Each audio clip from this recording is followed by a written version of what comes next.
requires timely management to reduce mortality, as we all know. So every time we are thriving to acquire new strategies to combat the most deadly conditions in hospital, that is a sepsis. So there are lots of recommendations, and almost everybody aware of the fact that sepsis and septic shock has significantly progressed in last few hours. Improving knowledge of the main therapeutic cornerstones of these challenging conditions is crucial to achieve better patient outcomes. So sepsis, as we know, that is defined as a life-threatening organ dysfunction caused by dysregulated host response to infections, and septic shock should be considered a subset of sepsis, which underlying circulatory, cellular, and metabolic abnormalities contribute to a greater risk of mortality than the posed by sepsis alone. So both sepsis and septic shock represents a major growing global burden and a challenge for emergency physicians and critical care physicians because of their increasing incidence and great pathophysiological, molecular, genetic, and clinical complexities. The incidence of sepsis and septic shock has continuously increased since the first consensus definition, that is a sepsis 1, in 1991, reaching around 49 million cases of sepsis and 11 million sepsis-related deaths worldwide in 2017. So this data led to WHO to declare sepsis a global health priority. This alarming increase in incidence can be attributed to different factors.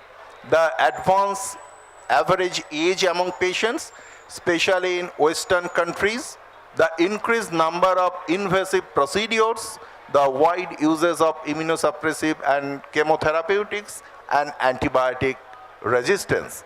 So what is new? Basically, that nothing is new, but the postulations, what exactly we are doing now, what exactly we are dealing, that is a main point of understanding. From a pathogenetic standpoint, sepsis is currently considered the result of several mechanisms that simultaneously involve a wide range of pro- and anti-inflammatory mediators. Furthermore, sepsis-related cellular modifications have recently been defined, and the importance of microcirculation has been emphasized in the progression from sepsis to septic shock. In this context, the endothelium has been identified as the fundamental function unit of pathophysiology of sepsis due to its role in regulation of microcirculation and modulation of coagulation mechanism and inflammatory and anti-inflammatory signaling process. The glycocalyx is a component of endothelial membrane consisting of proteoglycans and glycoproteins. It mediates different functions such as constructions of mechanical barrier. That is a main part. Basically, nowadays we all know the GI tract harbors the majority of organisms, and it breaches the cell integrities and enter in the circulations and causes the florid sepsis. So here the importance of this glycocalyx concept.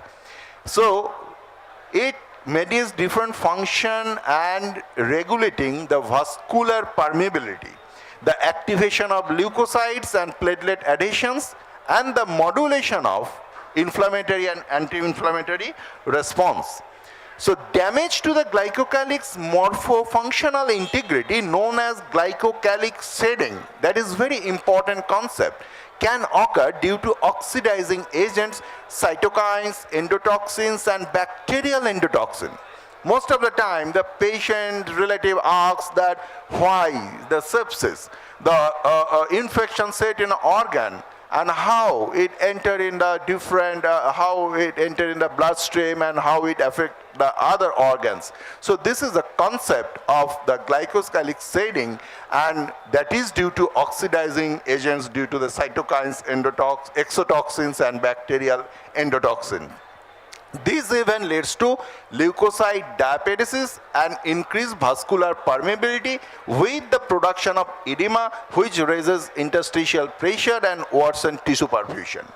According to the third international consensus on sepsis and septic shock, that is sepsis 3, sepsis should be suspected in patients with infection stemming from any infective source. In this subject, a quick sequential organ failure assessment or QSOFA, as we all know, should be considered, for which a result to indicate patients who are at greater or higher risk of in-hospital death.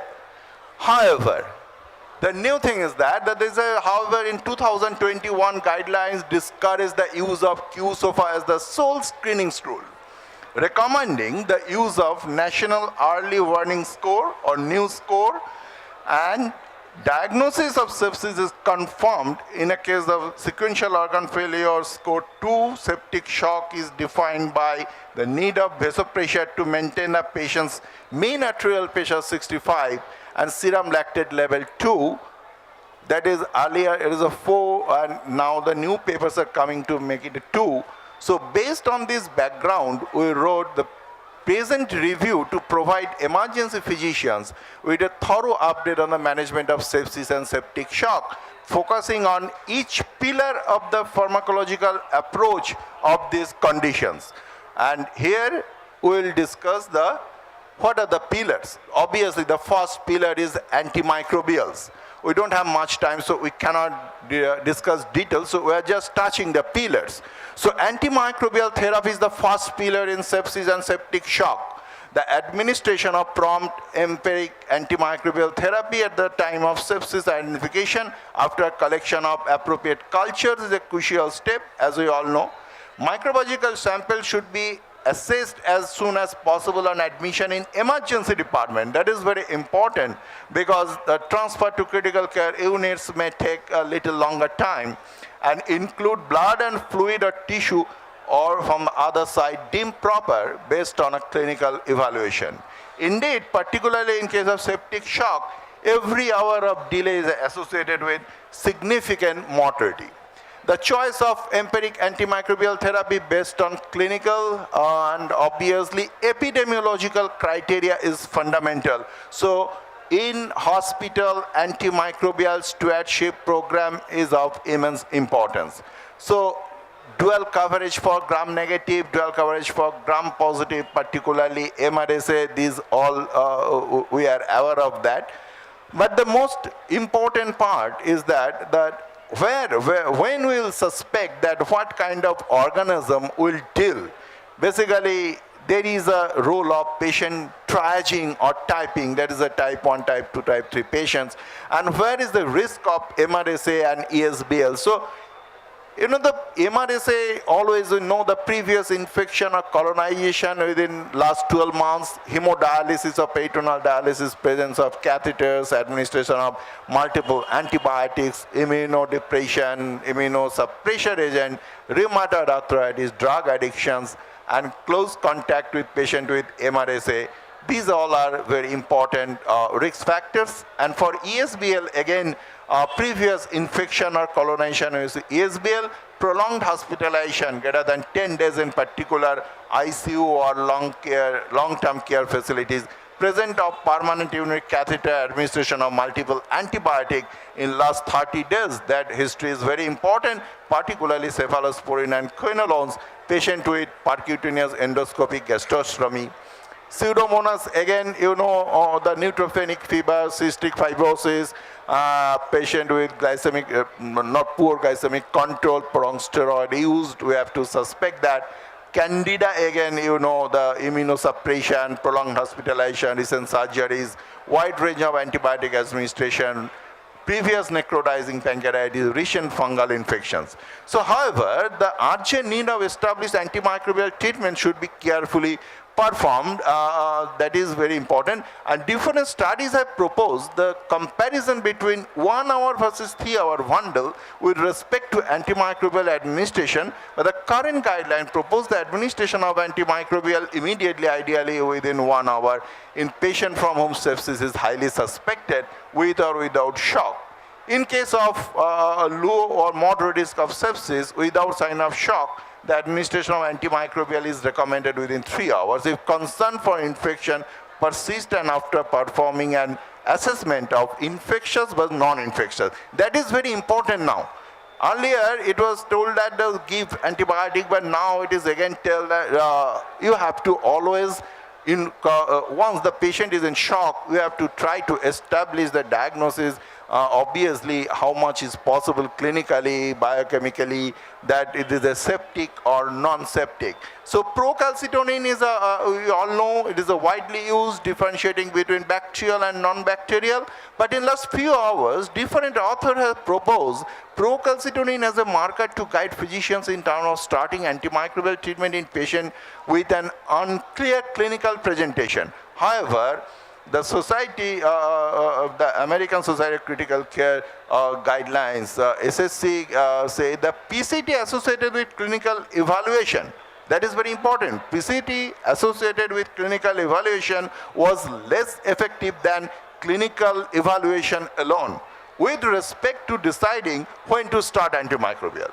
Recently, pre-sepsin, a soluble N-terminal fragment of the cluster of differentiation marker protein 14, that is a CD14, has been proposed as an alternative biomarker to procalcitonin because of its higher accuracy in identification of prognostic prediction of sepsis or septic shock. However, because of higher cost and lower laboratory availability, pre-sepsin remain less tested than procalcitonin, as we all know. So since any antimicrobial administration should be based on, again, local epidemiology or hospital-based antimicrobial strategies. So we all know almost these are the standard guidelines for CAP, HAP, urinary, abdominal infection.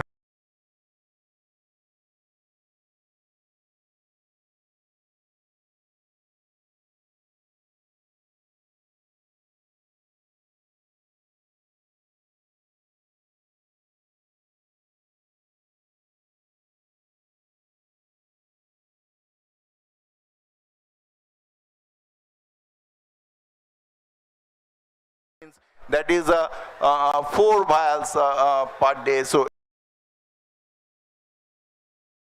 but the thing is that here we are lacking the therapeutic drug monitoring, and that's why loading dose are being focused. But obviously, if the TDM is available, then perhaps it is not much appropriate.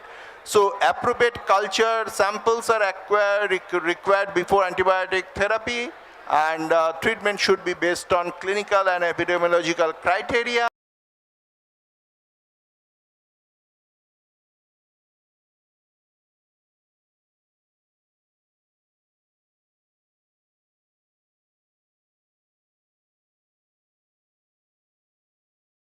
Right drug, right dose, almost a duration, but we are lacking in de-escalation, and that is being focused, so shorten the antibiotic course. So when possible, short course of antibiotic treatment may be indicated. The next pillar is fluid. That is very important. You know that the second pillar, fluid, sepsis is accompanied by severe vasoplasia. So which is secondary to the shedding of glycocalyx. That is the importance of glycocalyx and affliction that may lead to distributive shock. The effective support of hemodynamic function is essential to survival of a patient. In past, the ideal treatment for septic patient was based on massive volume replacement. Recently, this approach has been questioned. Indeed, due to hemodynamic uncoupling, microcirculation perfusion does not necessarily improve with the stabilization of cardiovascular parameters. Moreover, glycocalyx abnormalities and endothelial dysfunction can lead to worsen the treatments. So, situation, that is a fluid. So two main type of resuscitation fluid, we know that is the isotonic crystalloid and colloids. So again in crystalloid, it is divided in two groups, that is one balanced solution and a chloride solution, that is a normal saline, as we all know. So according to the previous guideline, they should be considered a fluid of choice in present patient with septic shock. The administration of balanced crystalloid for the fluid resuscitation of septic patient is preferable. For two reasons: they have an electrolyte composition closer to plasma, and chloride-rich solution worsen the renal perfusion. So today, the volume of fluid to be infused in septic patient in early stage treatment is largely debated, remains incompletely defined. We are coming later. So colloid almost in past the fluid of choice. Now it is out of question, so we are not discussing much. The albumin, the use of albumin in sepsis treatment has been largely debated. Despite the therapeutic advantage of albumin over crystalloid maintaining oncotic pressure, multiple RCT and meta-analysis have reported that albumin infusion did not improve either shorter or long-term mortality. So amount of fluid, that is a major concern issue. The total amount of fluid that should have be administered in septic patient for proper resuscitation is still debated. SSS suggests, but previously strongly recommended. Just there is a new thing added, that is treating septic patient with 30 ml per kg body weight intravenous crystalloid within 3 hours. The volume has been strongly debated in last years, for which the common conclusion was to perform an individualized treatment targeted towards glycocalyx resuscitation according to fluid tolerance and fluid responsiveness. So fluid tolerance can be expressed as the degree to which a patient can tolerate the administration of fluid without onset of organ dysfunction. And fluid responsiveness is commonly defined as a stroke volume increase at least 10% following a fluid bolus of 200 to 500 ml in 10 to 15 minutes. Furthermore, there are different articles of evidence in the literature showing that fluid overload can damage the glycocalyx, leading to poor clinical outcome. So in the last few years, different methods have been proposed to establish and monitor fluid responsiveness. That is a special passive leg rising, popular, known as stroke volume assessment, and the collapsibility index of inferior vena cava. But consensus has yet been reached. However, the general agreement among experts favor of dynamic stool instead of static ones. That is very important. So obviously the IVC assessment and everything, all are static tool.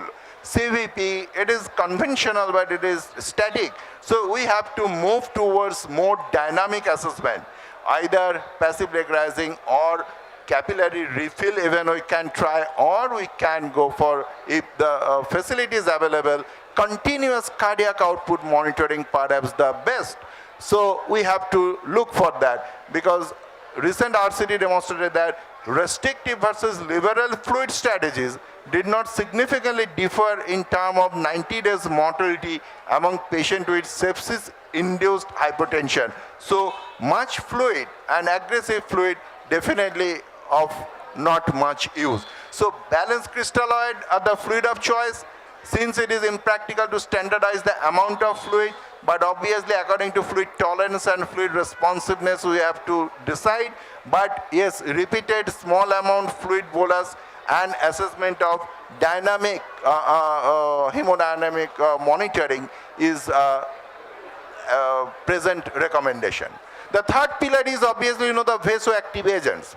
The use of inotropic drugs, as we all know, early institution of noradrenaline definitely helps, and to keep the MAP 60 to 65, and RCT have proposed a pervasive hypotension, that is MAP 60 to 65 in patient 65 years with septic shock, showing no difference in 90 days mortality, whereas higher blood pressure do not seem to add further benefits. Again, noradrenaline sometimes predominantly manifests its effects in vascular level, enhancing vascular filling pressure and redistributing blood flow via vasoconstrictive effects. So noradrenaline remains the first choice of drug. Vasopressin can be considered as second choice of vasopressors in septic shock. According to SSC recommendation, it can be administered in addition to noradrenaline to obtain the target map. So epinephrine should be considered as a third-line treatment for septic shock, and it should be limited to those cases of inadequate MAD level despite noradrenaline and vasopressin. Now the fourth is oxygen. Oxygen represents the most common treatment administrations to any patient with a medical emergency, so including those with sepsis and septic shock. In clinical practice, oxygen is overused, often leading to hypoxemia, which may negatively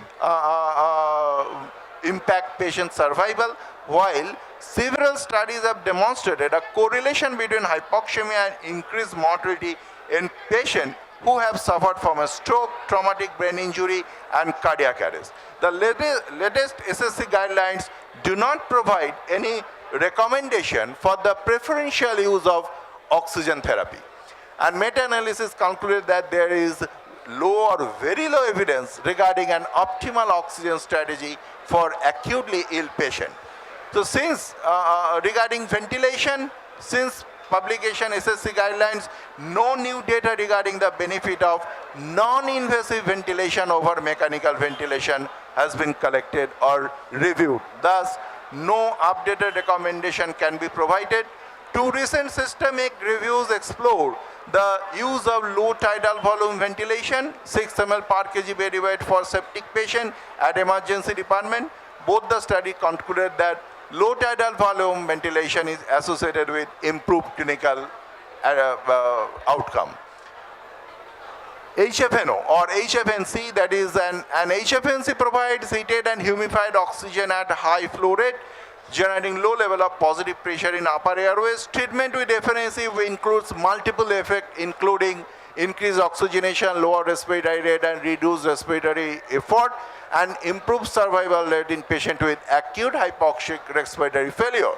Despite the increasing use of HFNC for critical ill patients, there are no consistent data on their efficacy with respect to sepsis or septic shock, as their use was quite limited when SSC guidelines were issued. Despite the low quality of evidence, the SSC suggests HFNC application rather than NIV in septic patient with acute hypoxic respiratory failure.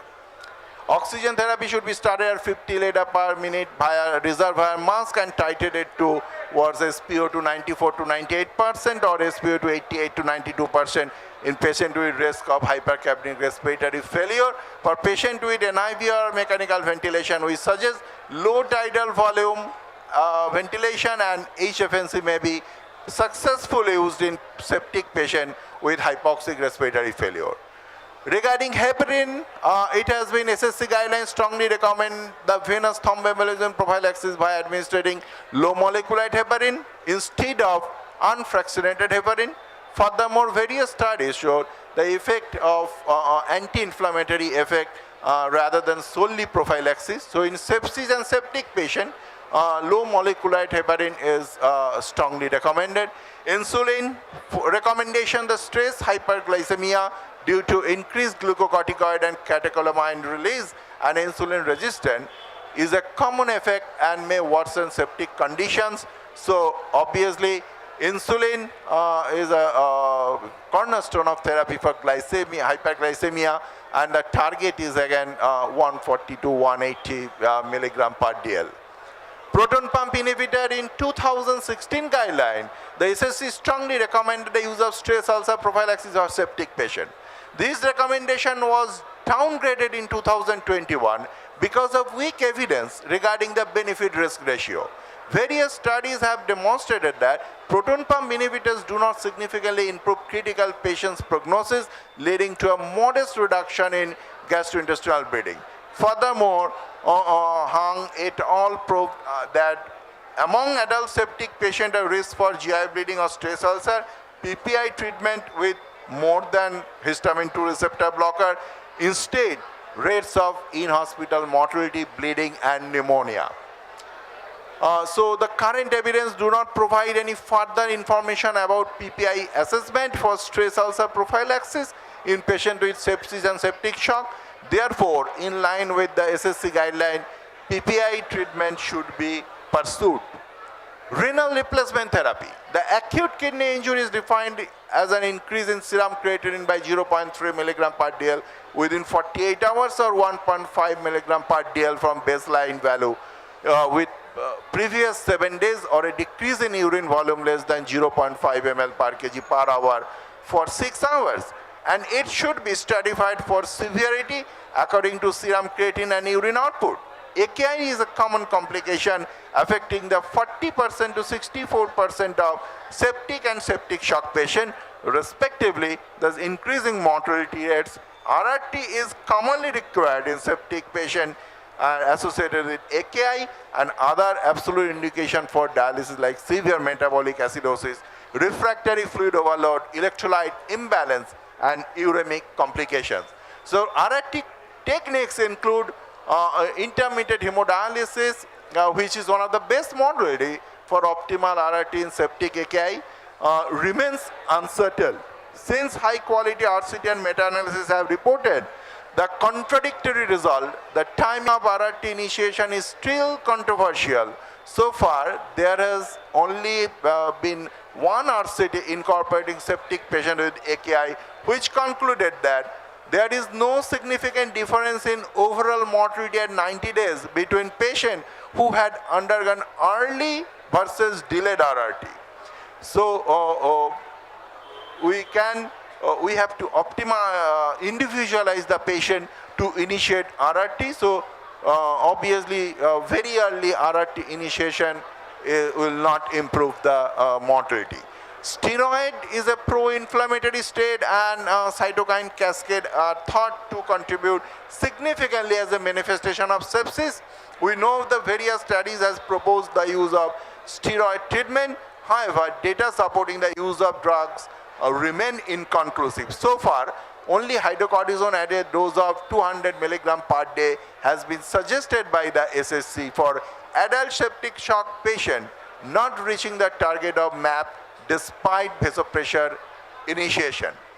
So despite the role of steroid emphasized by Fong et al., the routine table use of glucocorticoid in septic shock management is not adequately supported by the current evidence. So only the use of hydrocortisone may be considered for patients with vasopressor resistant and inadequate MAP. Sodium bicarbonate. Sepsis and septic shock may induce acidosis through different pathophysiological mechanisms. But most experts believe that this treatment is appropriate in case of severe lactic acidosis and acidemia where arterial pH less than 7.1. So before that, no role, which may lead to hemodynamic instability as a result of reduced left ventricular contractility, arterial vasodilatation, and impaired responsiveness to catecholamine. So again, the strong recommendations that less than 7.1 or bicarbonate level less than 5, the use of bicarbonate, otherwise no bicarbonate. So the drug is effectively reduce the cardiac lactic acidosis and acidosis, impair the cardiac contractility once it goes below 7.1. So in that case, only bicarbonate is used. The acetaminophen, the drug effectively reduces temperature in non-neurocritically ill patient, but does not change mortality and other outcomes. Therefore, it should not be considered one of the main pillar of sepsis treatment. So conclusion, again, sepsis is a life-threatening and time-dependent conditions and still accompanied by an overall poor prognosis. Several reasons may be advocated to explain why sepsis and septic shock challenge emergency physicians in daily practice, including insidious clinical onset, misdiagnosis leading to delayed treatment and subsequent worsening of clinical outcomes and quality of life, and finally, multidisciplinary and challenging management with different therapeutic aspects that are still debated. the time until antimicrobial treatment, adequate fluid resuscitation, early vasopressure administrations, and oxygen targets. Nonetheless, a well-orchestrated treatment based on selected antimicrobials, fluid, oxygen, and if necessary, vasoactive agents can improve patient outcome. So summary, antimicrobials, the culture samples are required before administrations of antimicrobials. Treatment should be based on clinical or epidemiological criteria. That is very important in hospital. Antimicrobial stewardship program is of immense importance.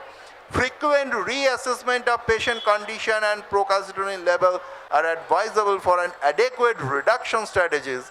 Short course of antimicrobial treatment may be indicated. Fluid, balanced crystalloid are the fluid of choice. Individualized resuscitation strategy based on fluid tolerance and fluid responsiveness are preferable.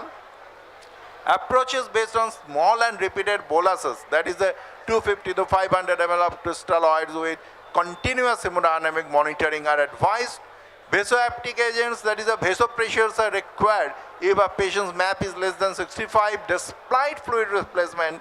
Noradrenaline are the drug of choice. Early administration of noradrenaline could prevent fluid overload, thereby prevent the glycocalyx shedding and thereby reducing mortality. And vasopressin at a low dose contribute addition to noradrenaline if target MAP is not achieved. Oxygenation should be started at 15 liter a minute reservoir mass targets. You can see there for 94 to 98 or 88 to 92 if hypercapnic respiratory failure is predicted. If NIV and MB is needed, the low tidal volume ventilation is advisable over NIV. HFNC may be used in septic patient with hypoxic respiratory failure. So here we can appreciate that if a patient is not ventilated, then HFNC perhaps a little better over NIV. Heparin, we can see that LMWH rather than unfractionated heparin should be used to prevent BT. Mechanical prophylaxis is advised in patient who is unsuitable for LMWH treatment.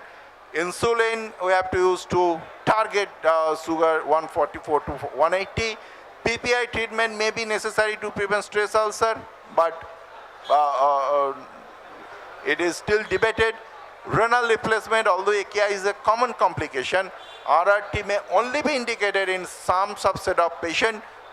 Early initiation has no mortality benefit.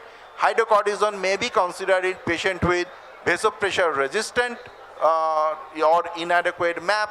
Sodium bicarb in case of pH less than 7.1 or AKI stage 2 to 3 or bicarbonate level less than 5. Acetaminophen should be administered as a symptomatic drug, not much benefit. Thank you.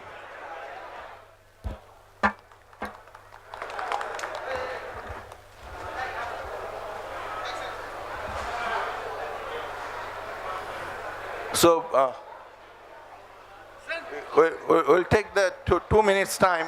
We have two other panelists with us, Dr. Satyajit Banerjee and Dr. Debraj Dev Prakasto. The two questions basically to all the audience, as you have already treating lots of sepsis patients, it is almost a bread and butter for emergency and critical care physicians.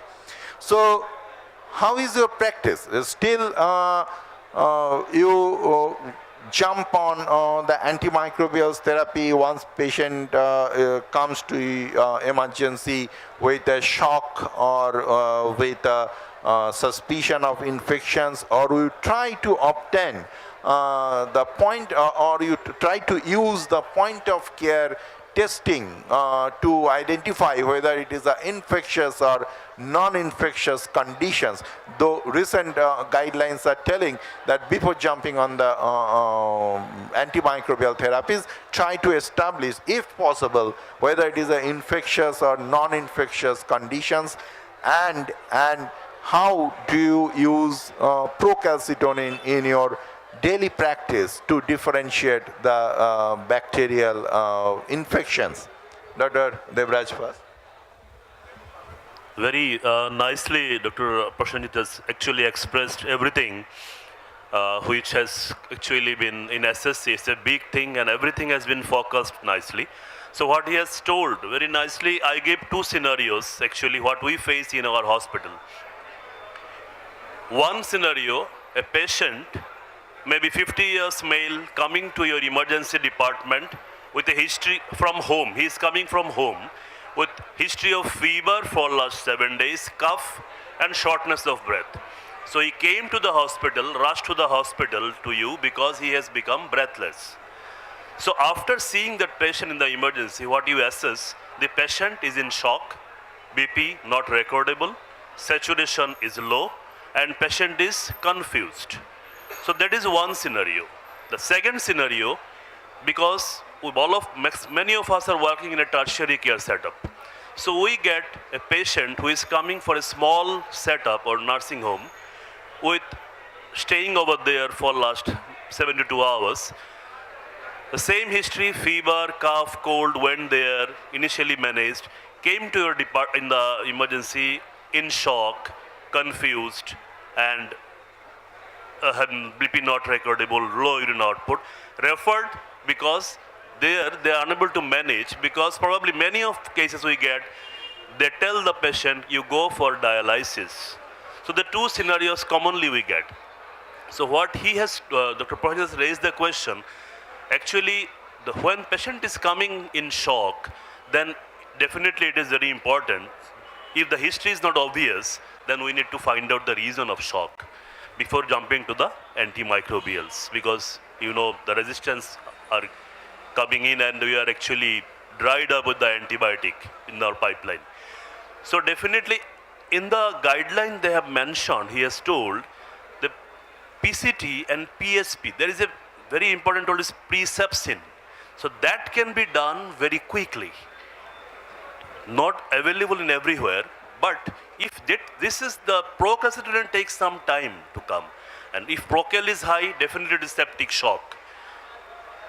Or if the presepsin can be done in some setup, then it is very easy to get the presepsin level because the machine in the ICU that can give the result of presepsin. And it is equally effective to tell it is a septic shock or not.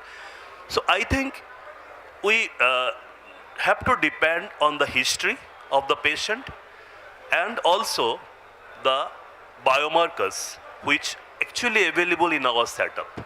With that, it has to be a side-by-side process. You assess and treat, because every delay in hours actually increase the mortality and morbidity of the patient. So I think I'll hand over to Dr. Chodajit, he will tell.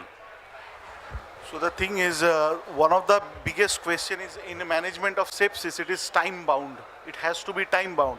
And source identification, at least based on high doubtfulness, high skepticity, we need to do the source identification. Yes, definitely we should not be just injudicious use of antimicrobials is leading us to where we are today. So we are left with very less choices of antibiotics. So source identification and choosing the right antibiotics. This is the empirical therapy can be instituted where we are pretty much sure that, okay, fine, this is a septic shock and these patients are treatment naive patients. So there we can, we have a choice. But what Dr. Puragaisto said just only, there are lots and lots of patients that we get from the peripheries who are coming to the tertiary center. They have already received antibiotics, who had been received antibiotics, and despite that they are in refractory shock. Here I would like to ask Dr. Shorkar rather, that how we should be actually choosing for antibiotic escalation or just adding on the antibiotic based on, for example, there are quite a few refractory shock, because we work as a team, we have seen a lot of patients who are, despite having adequate coverage of antibiotics, still they are in refractory shock and their markers are going high. In that case, when shall we just add on another antibiotic, or we should escalate the antibiotics for the salvage of the patient? Could you please throw some light? Basically, escalation or initiation of antimicrobials, both are very important. As you mentioned, the different scenarios, basically the first thing, every hospital should have a patient triaging system. That is a type 1, type 2, type 3, and a shock, obviously type 4 patient. So according to that, you have to raise the possibility, the thought that how is the possibility of ESBL producers, carbapenems or any other bad bugs you are suspecting, or gram-negative or gram-positive organisms. So if you do the proper triaging, then the half of the work will be done. Though any emergency departments are in most of the hospitals are always remain busy. It is quite difficult to do the triaging and all this thing. They should have an institutional form or any sort of any modus operandi that checklist has to be formed, and according to that, you have to select your antibiotic, not blindly. Empiric means you should have some ideas. Your local epidemiology, not only in your hospitals, you have to have idea that from where the patient is coming, where is the propensities of the organisms. Obviously in India or in West Bengal, where dealing a patient, there is a high possibilities of a gram-negative organism in bad patients. Though gram-positive nowadays are coming up, but still, mostly we deal the bad infections with the gram-negative organisms. So if you do the patient triaging, then definitely the initiation, very rarely chance will be is a bad selection. And escalation, always again you have to think that once you are escalating the antibiotic, you have to think that what is the reason of escalation. Either patient is not responding to antibiotics, means the reason for which the antibiotic started or antimicrobial started, means antifungal or antibiotic started, the reason remain or not settled. If the reason is not settled, then definitely you have to escalate. But again you have to think that where is the source of infection, where you are suspecting